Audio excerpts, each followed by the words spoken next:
Sir plant well ಬಿಟ್ಟಾಗಿನಿಂದ ನೋಡಿ sir paneer ಗಿಡ ಪನ್ನೀರ್ ಸೊಪ್ಪುದು ಹೆಂಗಾಗೈತೆ. ಇದು ಪನ್ನೀರ್ ಸೊಪ್ಪು ಅಂತ ಯಾರೋ ಅನ್ನಕ್ಕೆ ಆಗಲ್ಲ, ಹಂಗೆ ಬಂದಿದೆ. ಪನ್ನೀರ್ ಸೊಪ್ಪು ಅಂತ ಯಾರನ್ನ ಅಂತಾರೆ ಸರ್ ಇದನ್ನ. ಒಳ್ಳೆ ಗುಮ್ಮೆ ಗುಮ್ಮೆ ಇದ್ದಂಗೆ ಇದೆ. ಸೊ ಇವಾಗ ನೀವು ರೋಸ್ಗೆ ಹೋಗುವಾಗ ಇದು ಪನ್ನೀರ್ ರೋಸ್ಗೆ ಹೋಗೋವಾಗ ಇದಕ್ಕೂ ಹೋಗುತ್ತೆ, ಪನ್ನೀರ್ ಸೊಪ್ಪುಗೂ ಹೋಗುತ್ತೆ. ಎಷ್ಟು ಕೆಜಿ ಆಗಿತ್ತು ಸರ್ ಮೊನ್ನೆ ಇದ್ರಲ್ಲಿ? 15 kg ಎರಡು ಗಿಡದಲ್ಲಿ. 15 kg ಸಖತ್ತಾಗಿ ಬಂದಿದೆ ಸರ್ ಇದು. ಇವಾಗ ಕೀಳ್ತೀರಾ ಇದು ಪನ್ನೀರು? ಇದು ಇವಾಗಿಲ್ಲ, ಇನ್ನೂ ಒಂದು 4-5 ದಿನ ಇಲ್ಲ, ರೇಟ್ ಡೌನ್ ಆಯ್ತು ಸ್ವಲ್ಪ. ಓಕೆ, ಅದಕ್ಕೆ ಇನ್ನೂ ಕೀಳಿಲ್ಲ. ಅದು ಇನ್ನೂ ಕೀಳ್ದಿರ ಹಂಗೆ ಇದ್ರೆ ಇನ್ನೂ ಓವರ್ ಆಗೋಗುತ್ತೆ ಇನ್ನು ಒಂದು ವಾರಕ್ಕೆಲ್ಲನೂ ಇದು. ಸೊ ಪನ್ನೀರ್ ಸೊಪ್ಪು ಬೆಳೆಯೋರಿಗೆ ಇದು ತುಂಬಾ ಯೂಸ್ ಆಗುತ್ತೆ ಸರ್.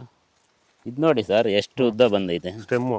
ಇವಾಗ ನೀವು ಕೀಳೋದು ಇಷ್ಟು ಮಾತ್ರನಾ ಸರ್? ಇದು ಮಾತ್ರ ಹಿಂಗ್ ಮಾತ್ರ ಕಿತ್ಕೊಂತೀವಿ. ಇದೆಲ್ಲ ಹಂಗೆ ಇರುತ್ತೆ, ಇದು ಕಡ್ಡಿ ಹಂಗೆ ಇರುತ್ತೆ, ಕಡ್ಡಿ ಹಂಗೆ ಇರುತ್ತೆ. ಈ ಎಲೆಗಳು ಮಾತ್ರ ಬಿಡಿಸ್ಕೊಳೋದು. ನೋಡಿ ಪನ್ನೀರ್ ಸೊಪ್ಪು ಬೆಳಿತಾರಂತ ರೈತರು ದಯವಿಟ್ಟು ಪ್ಲಾಂಟ್ ವೆಲ್ನ ಬಳಸ್ಕೊಂಡು ನೋಡಿ ಒಳ್ಳೆ ಇಳುವರಿನ ತಗೋಬಹುದು. ಏನ್ ಸರ್ ಕರೆಕ್ಟ್ ಅಲ್ವಾ? Correct sir. ಇದು ಹೇಳಿದ್ನೆ ಪನ್ನೀರ್ ಸೊಪ್ಪು ಇದು ರೋಸ್ಗೆ ಬಿಟ್ಟಾಗ ಇದಕ್ಕೂ ಹೋಗಿರೋದು ಹೆಂಗಾಗೋಗೈತೆ. ಚೆನ್ನಾಗಿ ಸೂಪರ್ ಆಗಿ ಬಂದಿದೆ. ತೋಟ ಎಲ್ಲ ನೋಡಿ ಯಾವ್ದನ್ನ ಒಂದು ಏನನ್ನ ಇದೈತೇನೆ. ಇದು ಬೆಳಗ್ಗೆ ಹಾರ್ವೆಸ್ಟ್ ಮಾಡಿಬಿಟ್ಟಿದ್ದೀನಿ. ಹೂವು ಹಾರ್ವೆಸ್ಟ್ ಆಗಿದೆ. ಎಷ್ಟು ಕೆಜಿ ಬಂದಿದೆ ಸರ್ ಇದು? ಇದು 50 kg ಇದು ಬಂದಿರೋದು ಈ ಚಿಗುರಲ್ಲಿ. ಇದು ನೋಡಿ ಸರ್, ಇದು ಓಹೋ ನೋಡಿ ಸ್ಟೆಮ್ ನೋಡಿ, ರೈತರು ನೋಡ್ಬೋದು. ಇದು ಕಡ್ಡಿ, ಇದು ನೋಡಿ, ಇದು ಮೈನ್ ಕಡ್ಡಿ. ಇದು ಇದ್ರಲ್ಲಿ ಬಂದಿರೋ ಸ್ಟೆಮ್ ನೋಡಿ, ಇದು ನೋಡ್ಬೋದು. ಈ ಸ್ಟೆಮ್ ನೋಡಿ ಎಷ್ಟು ಲಾಂಗ್ ಇದೆ, ಅದು ಎಷ್ಟು, ಅದು ಇನ್ನೂ ಲಾಂಗ್ ಇನ್ನೂ ಬೆಳೆಯುತ್ತೆ. ಅದು ಇನ್ನೂ ಇದಾಗ ಅಷ್ಟೊತ್ತಿಗೆ ಇನ್ನೂ ಒಂದು ಅಡಿ ಹೈಟ್ ಬರುತ್ತೆ. ಇದ್ರಲ್ಲೇ ನೋಡಿ, ಇದು ಮೈನ್ ಕಡ್ಡಿ. ಮೈನ್ ಕಡ್ಡಿಗಿಂತ ಸ್ಟೆಮ್ಮೆ ದಪ್ಪ ಆಗಿದೆ. ಮೈನ್ ಕಡ್ಡಿಗಿಂತ ಸ್ಟೆಮ್ಮೆ ದಪ್ಪ ಇದೆ ನೋಡಿ. ನೋಡ್ಬೋದು ಎಲ್ಲಾ ಗಿಡದಲ್ಲೂ ಇದೇ ತರ ಇದೆ ನೋಡಿ.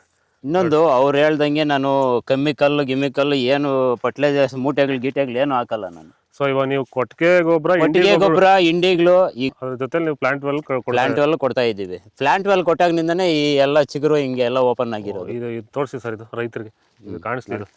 ಸೊ ನೋಡ್ಬೋದು ರೈತರು ಯಾವ ರೀತಿ ಇದೆ ಅಂತ ನೋಡಿ.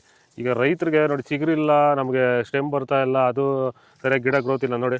ನಮ್ಮ ರೈತರದ್ದು ಈ ಚಳಿಗಾಲದಲ್ಲಿ ನೋಡಿ ಲೀಫ್ ನೋಡ್ಬೋದು, ಒಂದು ಚೂರು ರೋಗ ಅನ್ನೋದೇ ಇಲ್ಲ ನೋಡಿ. ಸ್ಟೆಮ್ ನೋಡಿ, ಮೇನ್ ನೋಡಿ. ಈಗ ಸ್ಟೆಮ್ ನೋಡ್ಬೋದು ನೋಡಿ, ಈ ಹೆಂಗಿದೆ ನೋಡಿ, ಸ್ಟೆಮ್ ಲೆಂತ್ ನೋಡಿ, ಮತ್ತೆ ಕಲರಿಂಗ್ ನೋಡಿ, ಬಡ್ಡಿಂಗ್ ನೋಡಿ ಹೆಂಗೆ ಎಷ್ಟು ಕಲರ್ ಇದೆ ಅಂತ ನೋಡಿ. ಸರ್ ಇದು ನಿಮ್ಮ ಹೆಸರೇನು ಹೇಳಿ ಸರ್? ನಿಮ್ದು ಪರಿಚಯ ಮಾಡಿ. ಹೆಸರು ನಮ್ದು ದಾಸರೇನಹಳ್ಳಿ ಅಂತ ಹೇಳ್ಬಿಟ್ಟು. ನಮ್ಮ ಹೆಸರು DM ಶಿವಾನಂದ ಅಂತ ಹೇಳ್ಬಿಟ್ಟು. ಯಾವ ತಾಲೂಕಿದು? ಚಿಕ್ಕಬಳ್ಳಾಪುರ ತಾಲೂಕು, ಚಿಕ್ಕಬಳ್ಳಾಪುರ ಜಿಲ್ಲೆ, ಮಂಡಕಲ್ ಹೋಬಳಿ, ದೊಡ್ಡಬೈಲಗುರ್ಕಿ ಗ್ರಾಮ ಪಂಚಾಯತಿ. ನೋಡಿ ಇದು ನಮ್ಮ ರೈತರ ಅಡ್ರೆಸ್. ಯಾರು ಡೌಟ್ ಇರೋರು ಬೇಕಾದ್ರೆ ನಮ್ಮ ತೋಟಕ್ಕೆ ಬಂದು ಲೈವ್ ಆಗಿ ನೋಡ್ಕೊಂಡು, ನನ್ನ ನಂಬರ್ ಬೇಕಾದ್ರೆ ಕೊಡ್ತೀನಿ. ಯಾರನ್ನ ಅನುಮಾನ ಇದ್ರೆ ನಂಗೂ ಫೋನ್ ಹಾಕಿ, ನಾನು ತಿಳುವಳಿಕೆ ಕೊಡ್ತೀನಿ.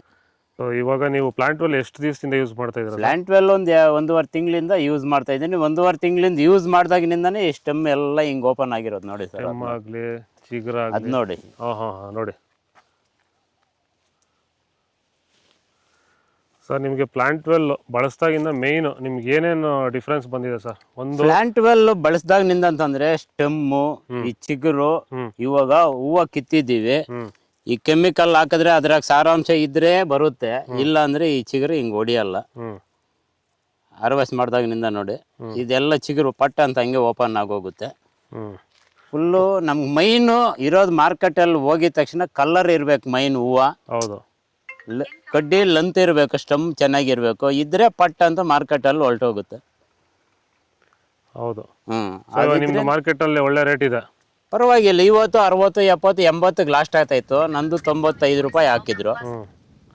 ಮಾರ್ಕೆಟ್ ರೇಟ್ ಏನಿರುತ್ತೋ ಅದಕ್ಕೆ ಮಾರ್ಕೆಟ್ ರೇಟ್ ಏನಿರುತ್ತೋ ಮಾರ್ಜಬಲ್ ಹೋಗ್ತಾ ಇರುತ್ತೆ. ಅದು ಹೋಗಿದ ತಕ್ಷಣ ನಮ್ಗೆ ಬ್ಯಾಗ್ ಸ್ಟಾಕ್ ಇರ್ಕೊಡ್ದು ಎತ್ಕೊಂಡು ಹೋಗ್ತಾ ಇರ್ತಾರೆ.